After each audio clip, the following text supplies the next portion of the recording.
নতুন দিনের বার্তা এবার লাগুক এসে সব প্রাণে, নবীনে পাতায় লাগুক দোলা নতুন প্রাণের আহ্বানে। এসো হে বৈশাখ এসো এসো, এসো হে বৈশাখ এসো এসো, তাপস নিঃশ্বাস বায়ে মুমুর সুরে দাও উড়া। গ্রাম বাংলার আবহমান ঐতিহ্য, বাঙালির প্রাণের উৎসব পহেলা বৈশাখ। চিরায়ত এই উৎসবে শিশু থেকে বৃদ্ধ সবাই অবগাহনে সামিল হয়। অনেক প্রত্যাশার আনন্দময় অনুভূতি নিয়ে আবারও আজ থেকে শুরু হলো আরেকটি নতুন বছর। এসো এসো, এসো হে বৈশাখ এসো এসো, এসো হে বৈশাখ এসো এসো। চিরায়ত বাঙালির বৈশিষ্ট্যের ধারক বৈশাখী মেলা। চ্যানেল আই-এর আজকের বর্ষবরণ অনুষ্ঠানে কিউটের মুড়ি মুরকি আয়োজনে আপনাদের সবাইকে আমন্ত্রণ। ব্যতিক্রমধর্মী এই আয়োজন নিয়ে কে কি ভাবছেন, চলুন গিয়ে দেখে আসি। কিউট আমাদের বাংলাদেশি পণ্য। কিউট যে একটি আয়োজন করলো মুড়ি মুরকির, এটার বিষয়ে কিছু বলুন। আসলে মুড়ি মুরকি, তার আগে আমি প্রতিবারই ধন্যবাদ জানাতে চাইবো যে চ্যানেলের বিশেষ আয়োজন, অর্থাৎ যখন মেলা হয় তখনই আমরা দেখি যে কিউটের একটা স্টলে থাকবে, মুড়ি থাকবে, মুরকি থাকবে, এবং সেই সাথে আমরা যখন স্টল পরিচিতি কিংবা কথা বলি তখন আমাদেরকেও সাথে বলা হয় যে আপা প্লিজ মুড়ি মুরকি, না বললেও হয়তো আমরা সবাই মুড়ি আর মুরকি খেতে সবাই পছন্দ করি। আর বাঙালির ঐতিহ্যের সাথে যে ওতপ্রোতভাবে এই বিষয়গুলো জড়িয়ে আছে, কিউট যে এত চমৎকারভাবে সবার সামনে তুলে ধরছে, এই জন্য কিউটকে অনেক ধন্যবাদ জানাচ্ছি। মুড়ি মুরগিতে আমরা বাংলাদেশের ছেলে মেয়ে তো যত দ্রুত ছেলেবেলার কথা মনে পড়ে, আর কোনো কিছুতেই ছেলেবেলার কথা এত তাড়াতাড়ি মনে পড়ে। আমাদের যে বাঙালির একটা ঐতিহ্য, সেই ঐতিহ্যের সাথে মুড়ি মুরগিটার অনেক মিল আছে। গ্রামের বাড়িতে বেড়াতে যেতাম, নানা বাড়িতে। কোথায় যাচ্ছি? আড়ংয়ে। আড়ং মানে হচ্ছে বৈশাখী মেলা। সেই সময় এই জিনিসগুলো দেয়া হতো। একদিন বাঙালি ছিলাম রে কথাটা যেন অন্যরকম প্রাণের মধ্যে বেজে ওঠে। মনে হয় যে না, একদিন বাঙালি ছিলাম নয়, আমরা চিরজীবন বাঙালি ছিলাম, বাঙালি থাকবো, বাঙালি আছি। এবং এই মুড়ি মুরকি খেতে খেতে মনে হয় যে সেই ছোট্টবেলায় ফিরে যাই। আমি তো ভেবেছিলাম কিনতে আসবো, কিন্তু এইভাবে যে একটা রিসেপশন পাবো আমি এটা কল্পনাও করি না আজকালকার দিনে।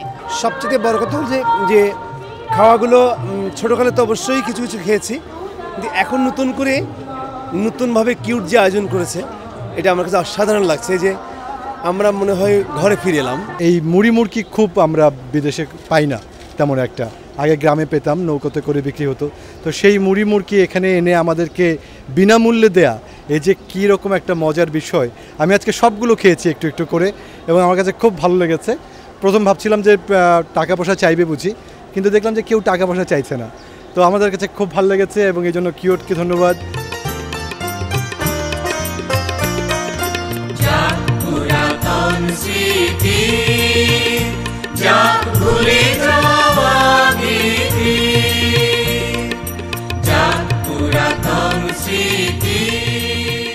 যুগের সাথে তাল মিলিয়ে কিউট এ যুগের প্রসাধনী। স্বাধীনতার পর থেকে আজ পর্যন্ত এই প্রতিষ্ঠানটি নিজ গুণে উজ্জ্বল। টেকনাফ থেকে তেঁতুলিয়া সর্বত্র রয়েছে এর জয় জয়কার। ইতিমধ্যে প্রতিষ্ঠানটি বহির্বিশ্বেও তাদের অবস্থান করেছে সুনিশ্চিত।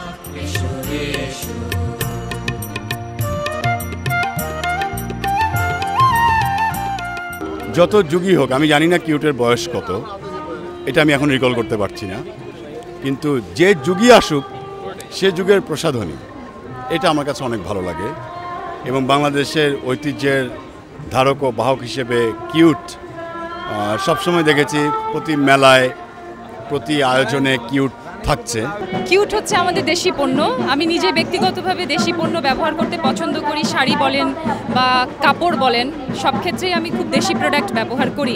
আর যদি আমাদের দেশি পণ্য আমাদের নিজেদের চাহিদাগুলো ফুলফিল করে, সেক্ষেত্রে অবশ্যই আমাদের প্রত্যেকটা মানুষের জাতীয়ভাবে উচিত যে দেশি পণ্যের উপর আগ্রহী হয়ে দেশি পণ্য ব্যবহার করা। যা কিছু কল্যাণময় তা যেন আমাদেরই হয়। দেশীয় ঐতিহ্যের সাথে দেশীয় পণ্যের সমন্বয়। মেলায় এই ধরনের একটি ব্যতিক্রমী উদ্যোগকে এভাবেই স্বাগত জানিয়েছেন অনেকে। আসলে দেশীয় পণ্য এবং দেশীয় ঐতিহ্যের সঙ্গে সমন্বয়, এটা আসলে আমাদের প্রাণের কথা। কিন্তু কিউট আমাদের দেশে এমন একটা ভূমিকা পালন করছে যে যখন আমাদের দেশের মানুষেরা বিদেশি পণ্যের উপর খুব বেশি নির্ভরশীল, তখন কিউট কিন্তু আমাদের বারবার মনে করিয়ে দিচ্ছে যে আমাদের দেশেও কিন্তু এই জিনিসগুলো তৈরি হয়। এটা আসলে দেশীয় ঐতিহ্য আর দেশীয় পণ্যের সমন্বয় আমি বলবো। চ্যানেল আই প্রতি বছর এই মেলা আয়োজন করে, কিউট এসে অংশগ্রহণ করে। আমি মনে করি দেশের সাধারণ মানুষের মধ্যে এটা ব্যাপকভাবে একটা আলোড়ন তৈরি করবে যে আমরা একই সঙ্গে দেশীয় ঐতিহ্য এবং দেশীয় পণ্যের সমাহার ঘটাতে পেরেছি। দেশীয় পণ্য ছাড়া আমাদের গতি নেই, আমাদের দেশীয় পণ্য ব্যবহার করতে হবে, এটা বারবার বলি। আর এগুলি হাতে নিয়ে আমার ছোটোবেলার কথা মনে পড়ছে। আমার মনে হচ্ছে বয়সটা অনেক কমে গেছে আমার আজকে। কিউটের এই যে হাত পাখা, এটি দুটো কারণে আমার কাছে খুব জরুরি। এক হচ্ছে প্রচণ্ড গরমে এই হাত পাখাটি কাজে লাগছে, এটা হচ্ছে বাস্তবতা। আর দ্বিতীয় ব্যাপারটি হচ্ছে যে হাত পাখার সাথে আমাদের বাঙালির ঐতিহ্যিক সংস্কৃতির একটা সম্পর্ক আছে। আমরা হাত পাখা ব্যবহার করে অভ্যস্ত যুগ যুগ ধরে, শত শত বছর ধরে। কিউট সেই শত বছরের ঐতিহ্যকে সাথে নিয়ে এগোচ্ছে, এই জন্য অবশ্যই ভালো লাগছে। কিউটকে অভিনন্দন।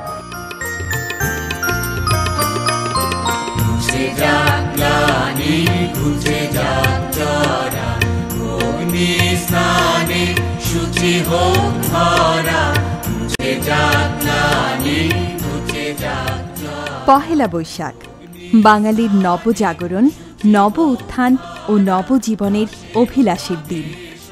বাঙালির জাতীয়তার যে মূল ভিত্তি, ধর্ম বর্ণ নির্বিশেষে ভাষা পরিচয়ের অসাম্প্রদায়িক মেলবন্ধন, তারই মূর্ত প্রতীক সার্বজনীন উৎসব এই বর্ষবরণ।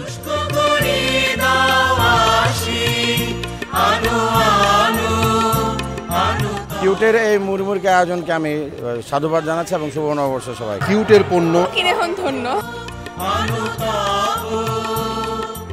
চলুন আমরা দেশীয় ঐতিহ্য এবং সংস্কৃতিকে সাথে নিয়ে দেশীয় পণ্য ক্রয়ের মাধ্যমে আমরা দেশকে আরও বেশি সমৃদ্ধ করে তুলি। এই হোক আমাদের আগামী দিনের প্রত্যাশা। শুভ নববর্ষ।